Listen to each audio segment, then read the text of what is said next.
अस्सलाम वालेकुम गाइस। आज हम करने वाले हैं कंप्यूटर साइंस के चैप्टर नंबर 1 प्रोग्रामिंग टेक्निक्स का एक्सरसाइज का question number 1। Select the best answer for the following MCQs. तो हमारा नंबर 1 है, विच of the following structure repeats one और मोर ऑपरेशंस।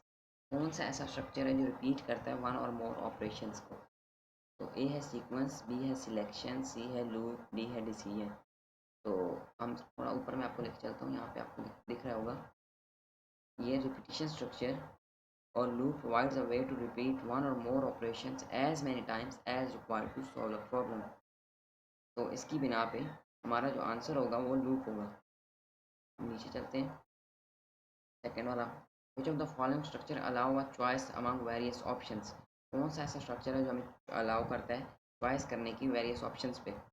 तो इसका भी आपको यहाँ पे दिख रहा होगा, selection structure allows a choice among various options while solving a problem. तो इसका आंसर होगा सिलेक्शन। तो अब नीचे चलते हैं, थर्ड वाला करते हैं, which of the following is a sequence of instructions written in a computer language to solve a problem. कौन सा ऐसा मतलब चीज़ है जो सीक्वेंस है इंस्ट्रक्शंस का जो हम रिटर्न करते हैं लिखते हैं कंप्यूटर लैंग्वेज में प्रॉब्लम को सॉल्व करने के लिए। तो इसका ए है एल्गोरिथम, बी है फ्लो चार्ट, सी है प्रोग्राम, डी है प्रोग्राम एनालिसिस। तो इसका होगा प्रोग्राम। एंड फोर्थ पे चलते हैं, what illustrates a sequence of operations to be performed to solve a problem in the form of a diagram.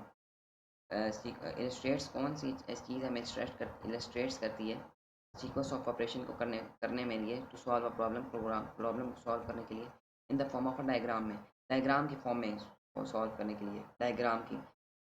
तो इसका आंसर होगा flow chart. Algorithm, B C program, जी फ्लो चार्ट ही होगा।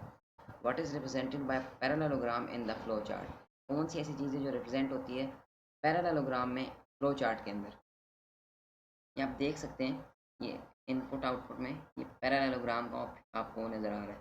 तो इसका आंसर होगा इनपुट आउटपुट। इनपुट आउटपुट इसका आंसर होगा। तो चलते हैं नीचे, नेक्स्ट सिक्स वाला करते हैं, what is represented by a small circle in a flow chart. A है start and stop bit, B है डिसीजन, सी है प्रोसेसिंग, डी है कनेक्टर। तो इसके लिए भी आपको उसी पेज पे जाना पड़ेगा, पेज 19 पे, टेबल 1.1। तो ये हम पेज 19 पे आ गए, टेबल 1.1 में। ये आपको दिख रहा होगा, ये स्मॉल सर्कल और ये कनेक्टर लिखा हुआ है। तो इसका आंसर होगा स्मॉल। उन्होंने पूछा था कि कौन सी ऐसी चीज़ें रिप्रेजेंटेड करते हैं स्मॉल सर्कल में फ्लो चार्ट के अंदर। तो ये टेबल मैंने आपको दिखा दिया, इसमें कनेक्टर लिखा हुआ, मतलब इसका आंसर कनेक्टर है। तो वापस चलते हैं अपने एक्सरसाइज के क्वेश्चन नंबर 1। तो इसका करेक्ट ऑप्शन कनेक्टर होगा। तो नेक्स्ट करते हैं, विच symbol is use for decision in a flow chart. कौन सा ऐसा सिंबल है जो डिसीजन के इस्तेमाल फ्लो चार्ट के अंदर डिसीजन के लिए इस्तेमाल होता है। इसके लिए भी आपको पेज नंबर 19 के टेबल 1.1 पे जाना पड़ेगा। तो मैं आपको लेके चलता हूँ। तो ये आप देख सकते हैं डिसीजन के आगे डायमंड लिखा हुआ बना हुआ है, सिंबल शेप, सिंबल डिस्क्रिप्शन। तो इसका डायमंड, हम डिसीजन के लिए डायमंड को यूज़ करते हैं। तो आप वापस चलते हैं, तो इसका करेक्ट आंसर डायमंड होगा। अब एट्थ करते हैं, विच symbol is use for processing in a flow chart.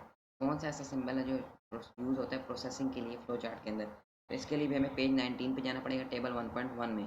तो चलते हैं उधर। तो ये आप देख सकते हैं प्रोसेसिंग के लिए यहाँ पे रेक्टेंगल की शेप यूज़ हुई है।